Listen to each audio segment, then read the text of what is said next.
Assalomu alaykum, siz bilan Efzon va men Elchinbek Vochinovich va biz bilan birgalikda Mohniso Murodova. Assalomu alaykum. Bugun ingliz tilini o'rganishdagi ba'zi yolg'onlar haqida gaplashamiz. Birinchi savolim. Sizningcha, ingliz tilini o'rganishda takrorlangan, qayta takrorlangan va keng tarqalgan yolg'on nima?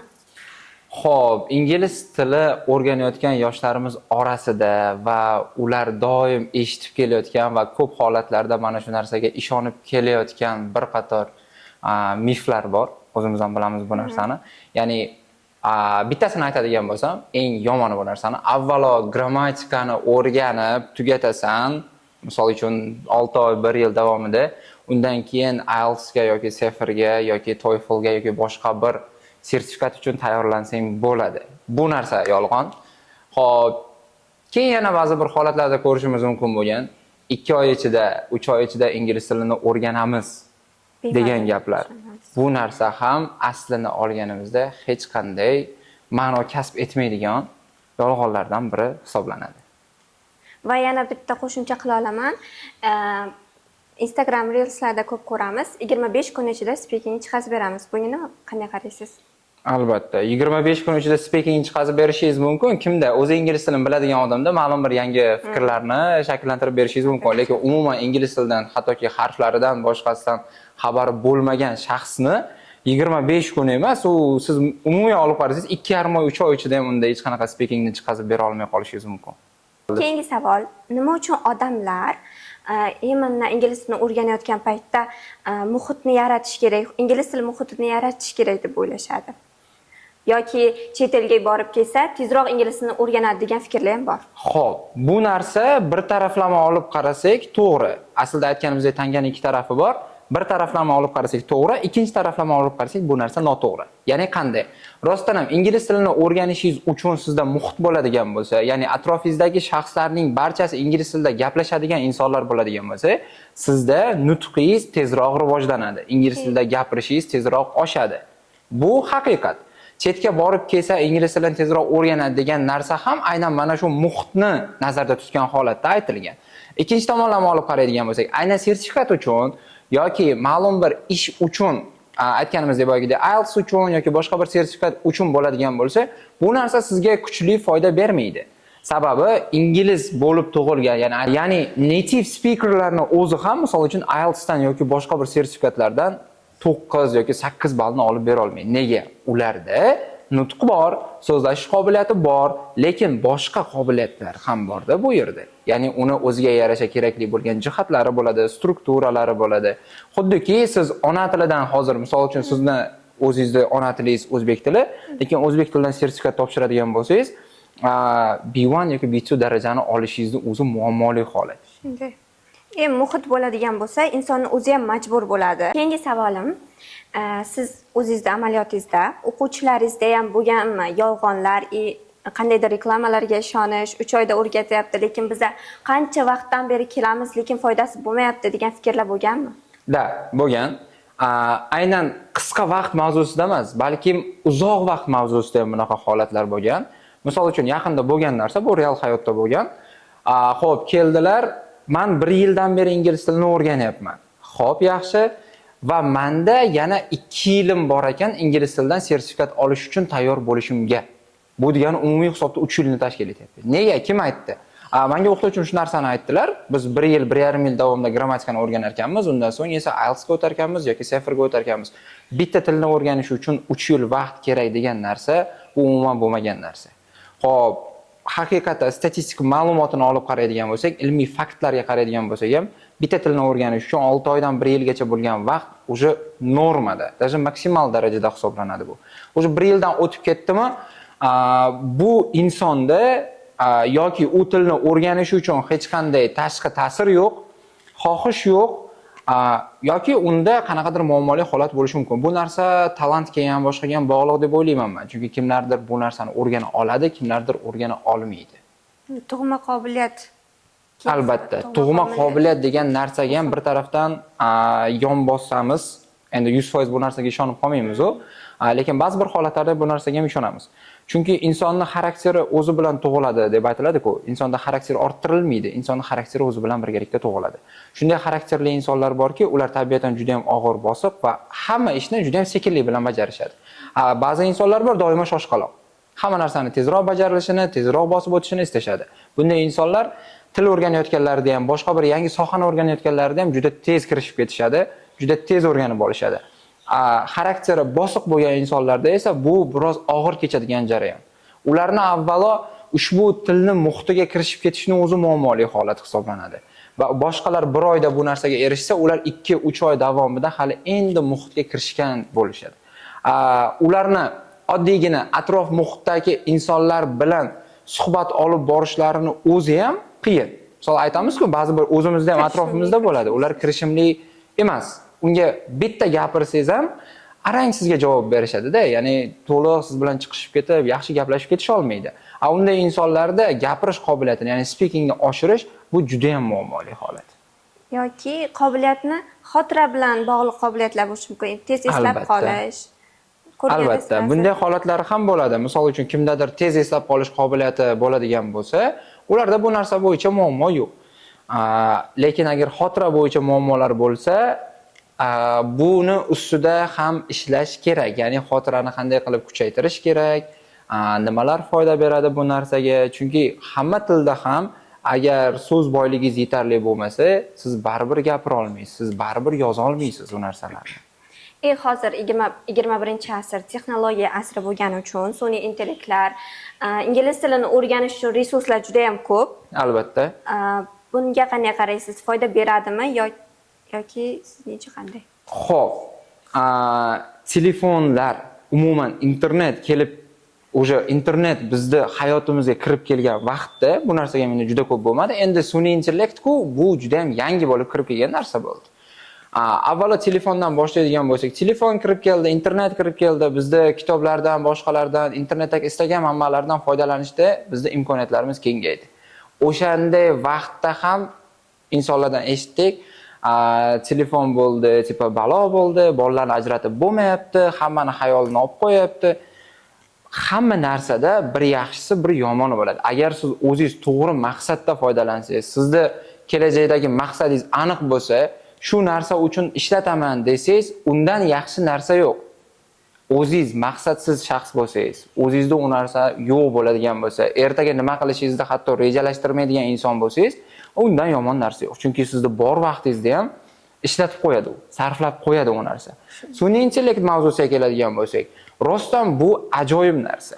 Nima uchun? Sizga yoningizda yordam beradigan shaxs bo'lmagan holatda ham sizga o'zini ma'lum bir maslahatlarini, fikrlarini bera oladi. Yoki hayotingizdagi o'sha ma'lum bir sohadagi ishlaringizda u sizda yordamchingiz, assistentingiz bo'lib ishlab bera oladi. Lekin agar sizda dangasalik kuchli bo'ladigan bo'lsa, xullas o'sha narsa sizga yoqmayapti, lekin qilishingiz kerak, majbursiz kimdir aytgan. Keling, misol uchun uyda vazifa berib yubordi o'qituvchingiz, lekin uni qilish sizga yoqmaydi. Sun'iy intellektga aytasiz, u sizga bajarib beradi, o'sha narsani ko'chirib boryapsiz. Qildingiz, mayli, buguningiz o'tdi. Hech qanday foyda yo'q.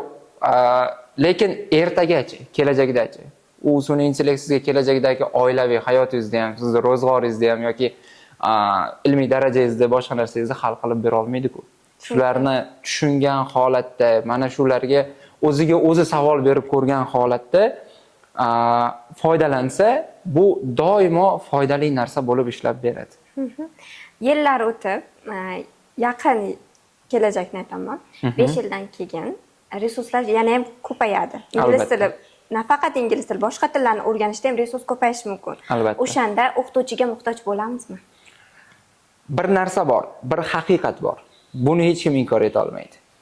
Dunyoni robotlar, sun'iy intellektlar boshqarayotgan davrda ham insoniyat ikki soha vakillariga doimo muhtoj bo'ladi. Birinchisi shifokorlarga, ikkinchisi o'qituvchilarga. Chunki o'sha yaratilayotgan narsalarni ham kim yaratadi? Inson yaratadi-ku. O'sha insonni kimdir o'qitish kerak-ku. Yoki sun'iy intellektda, robotda hech qanday xohish, tushuncha, ya'ni ko'ngil degan narsa yo'q. Shifokor sifatida, misol hozirda ham barcha shifokorlarimiz ham aslida kasal bo'lgan insonni ham ko'nglini ko'tarish orqali davolash mumkin-da. Borib turib siz kasalsiz desa, u ozgina bo'lsa ham kasal u kattalashib ketadi. Lekin siz soppa-sog'siz desa, siz o'zingiz bilmagan holatda, boyagi miyaga, ong ostiga o'zingizni sog'lomligingizni buyruq bergan holatda tuzalib ketishingiz mumkin. Ularda bu narsani tushunchasi yo'q. Shunday ko'radi, real fakt. Kasalmi? Kasal. U inson yo'q kasalliklardan ham paydo qilib oladi. Shu sababli hamma narsani robotlarga topshirgan holatimizda ham ushbu kasblarni hech qachon robotlarga topshirib bo'lmaydi. Ular bu narsani eplay olishmaydi. Ular har doim sizga yordamchi bo'lishi mumkin. Insoniyatning yordamchisi bo'ladi, lekin sizga ustoz, lekin sizga shifokor bo'la olmaydi. Speakingda native speakerda gapirish uchun grammatika muhimmi yoki usiz ham gapirsa bo'ladimi? O'zingizga bitta qaytarib savol beramiz shu joyda. Siz o'zbek tilida gaplashasiz, lekin o'zbek tilidan grammatikani bilish darajangiz qanday? Men endi pedagogika yo'nalishi bo'lganim uchun ona tilini yaxshi bilaman. Lekin boshqalarga misol uchun beradigan bo'lsak bu narsani, o'zingizni ona tilidan, o'zbek tilidan grammatikaga doir savollar, testlar beradigan bo'lsa, yechib berish darajangiz qanday degan savolni beradigan bo'lsak, abiram bo'lmasa kerak. Yo'q. Unda foydasi yo'q. Bu degani siz native speakerda gaplashishingiz uchun grammatika 100% holatda kerak degani ham emas, lekin grammatika umuman kerak emas degan gap ham emas. Kerak. Faqatgina kerakli jihatlarini, o'sha grammatikadagi kerakli bo'limlarni o'rganishni o'zi sizga gapira olish imkoniyatini yaratib beradi. Va siz native speakerda gaplashmoqchi bo'lsangiz, sizga bu narsadan tashqari ko'proq ularni gaplarini eshitish, uni takrorlash, o'zingizni o'zingiz eshitib ko'rish bu juda ham katta yordam beradi. Misol uchun biz bolalarga bu narsani tavsiya beramiz. Ma'lum bitta podkast, xo'p, eshiting. Imkoni bo'lsa, skript qilib yozing u narsani, chunki ham vokabulariy boyligingizda, ham listeningizda oshiradi. Keyin o'shani o'zingiz aytingda diktofonga yozib oling, o'zingizni o'qib berganingizni. Eshitib ko'ring ham podkastni real native speakerning gapini va o'zingiznikini. Qaysi so'zni u qanday talaffuz qildi va siz qanday talaffuz qildingiz. O'shani bir-biriga taqqoslang va to'g'rilashga harakat qiling. To'g'ri, bu jarayon 1 soatda, yarim soatda bo'ladigan jarayon emas, ko'p vaqt talab qiladi, lekin natijani ham xuddi shunday chiroyli qilib beradi. Ya'ni siz o'zingiz istaganday native speakerda, ya'ni siz gapirganingizda ingliz gapiryaptimi, o'zbek gapiryaptimi farqli olmaydigan darajada o'rganishingiz mumkin bo'ladi. Yangi savol. O'zimni ingliz tili o'rgangunimcha ham bitta narsa qiynagan. Avval hamma lug'atlarni yodlab olay, keyin gapirishni o'rganaman degan narsa bo'lgan menga. Xuddi shunday bo'lgan.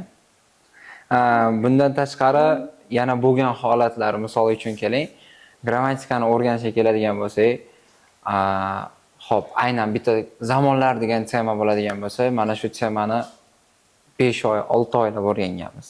Va shunday bolalar borki, 1 yillar davomida o'rganganlar bor.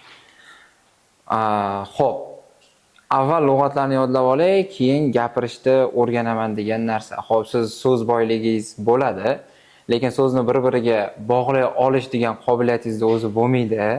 O'rtaga nimani qo'yishim kerak edi, qaysidan keyin qaysi kelish kerak edi va o'sha vaqtda gap boshlanganda boyagi biladigan so'zlaringizni hammasi shunchaki miyangizdan chiqib ketadi. Nega? Umuman yasab ko'rmaganingiz uchun. Shu sababli lug'at yodlashda qanaqa texnika taklif qilamiz bolalarga? Lug'atlarni yodlashda bugun keling, har xil joydan emas, bitta mavzuga doir bo'lgan 10 ta yoki 15 ta lug'atni yodlang. Endi kimdir 50 ta yodlashi ham mumkin, bu narsaga qarshiligimiz yo'q. Misol uchun aytamiz endi 15 ta lug'atni yod oling. O'sha 15 ta lug'at bo'yicha endi siz gap tuzib ko'ring. Daftaringizda tuzing hammasini. Va agar imkonni topa olsangiz shu narsani qo'lingizdan keladigan bo'lsa, 15 ta gapingiz xuddi tekst misoli bir-biriga bog'langan holda matn sifatida davom etib ketadigan bo'lsa, siz 15 ta so'zingizdan tashqari yana bir 30 ta yoki 40 ta boshqa so'zlaringizni ham takrorlab olasiz. Va u doimiy esingizda qoladi. Nega? Matn sifatida shakllanganligi uchun. Ushbu texnika lug'at yodlashda yaxshi effekt beradi. Bir kunda 100 ta so'z yodladim deb turib kelib aytib berib, ertasi kuni esdan chiqib ketgandan ko'ra 30 ta yoki 40 ta so'zni yod olib, xuddi shunday texnika bilan ishlaydigan bo'lsa va doimiy esida qolib ketadigan bo'lsa, bu foydadan xoli emas.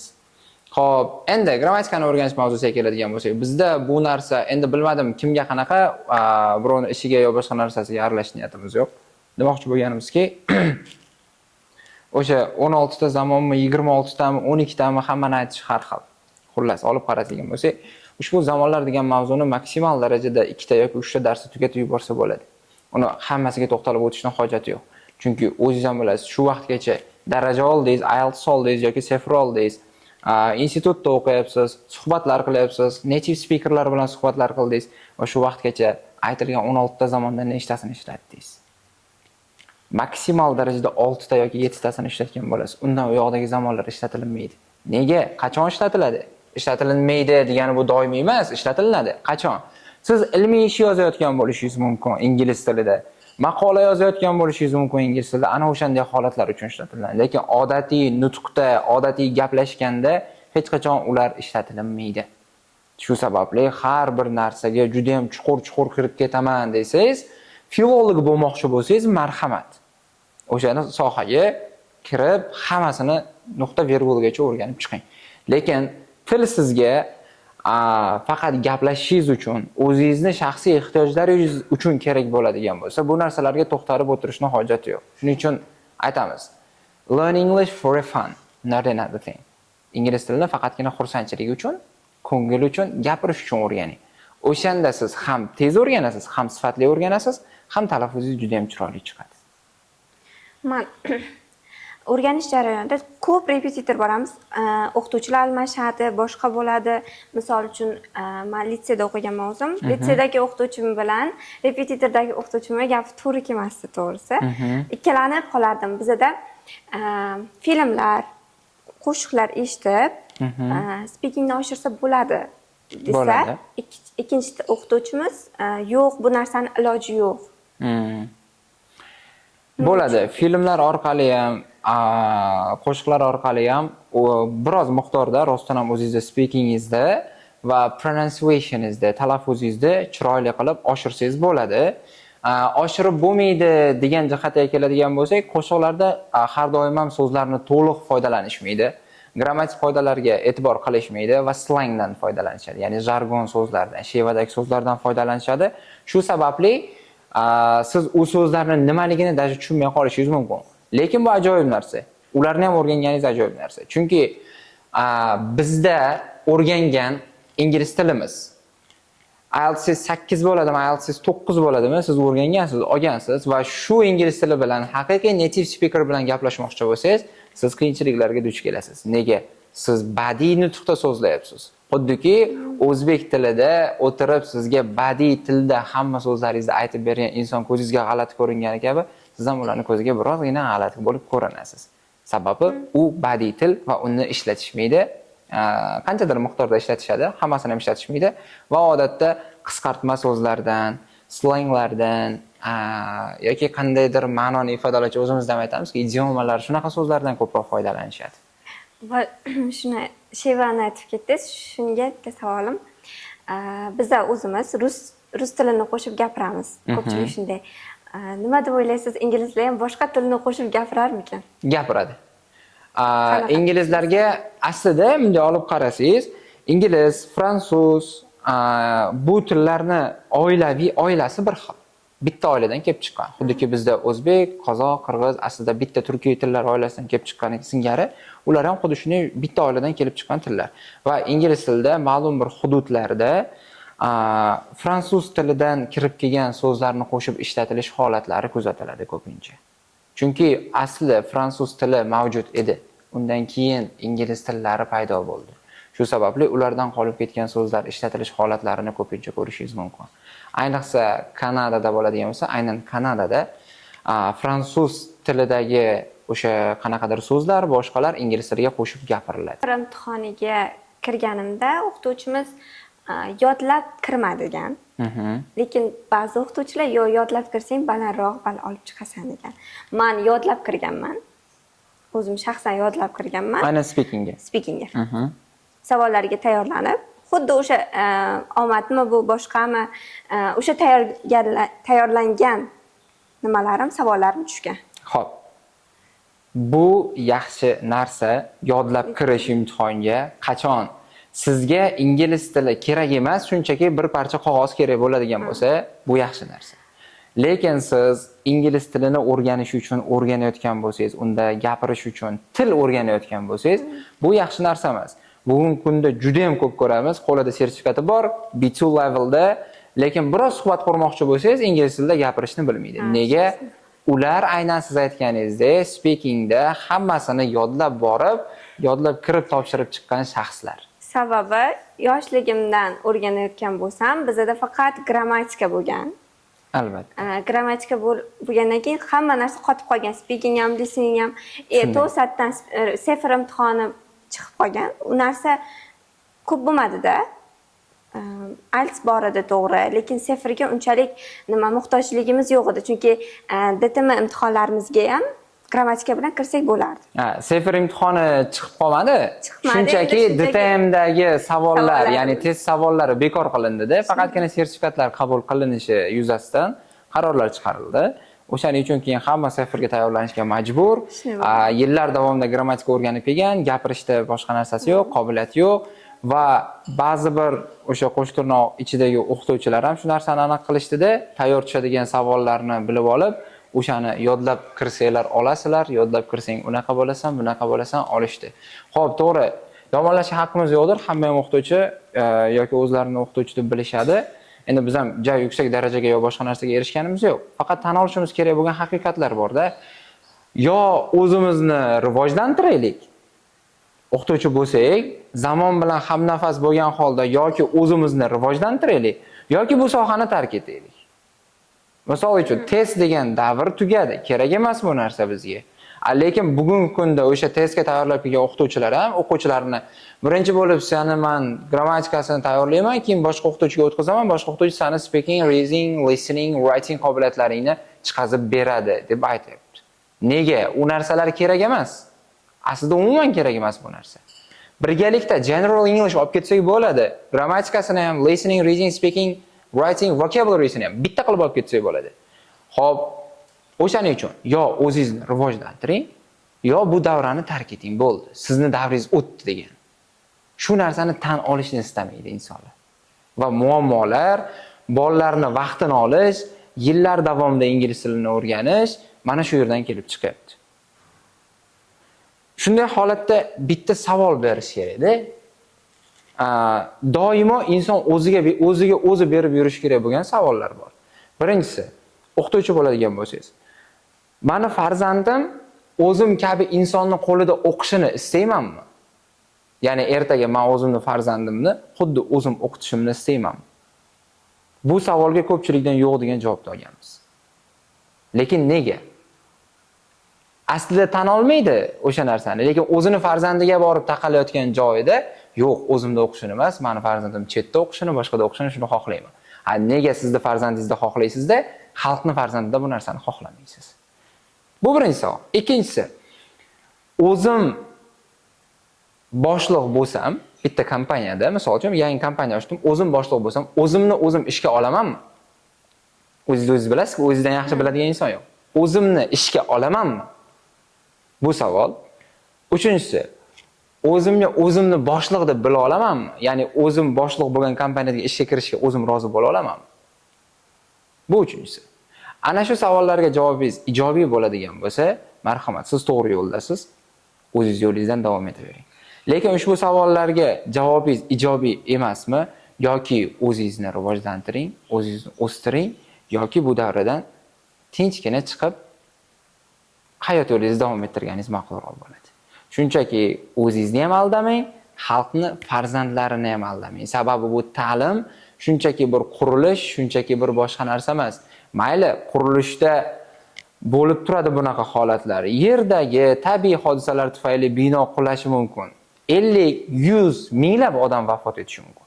Lekin ta'limi yo'q jamiyatda inson yashaydi, ruhi yo'q. Ya'ni u shunchaki tana bor, unda miyani o'zi yo'q, aqlni o'zi yo'q, idrokni o'zi yo'q. Unaqa jamiyat bo'lganidan ko'ra bo'lmagani ma'qulroq. Shu sababli iltimos ham qilardik, taklif ham qilardik bu narsani, to'g'risi. yoki rivojlaning yoki bu narsani qo'ying, kerak emas bular. Keyinchalik sizlar bilan gaplashmoqchi bo'lgan, sizga aytmoqchi bo'lgan so'zlarimiz aynan mana shulardan iborat edi. Sizda yana qanaqadir savollar tug'ilayotgan bo'lsa, sizni qiynab kelayotgan boshqa bir savollar bo'ladigan bo'lsa, izohlarda yozib qoldirishingiz mumkin va biz barcha savollaringizga javob berishga harakat qilamiz. Salomat bo'ling.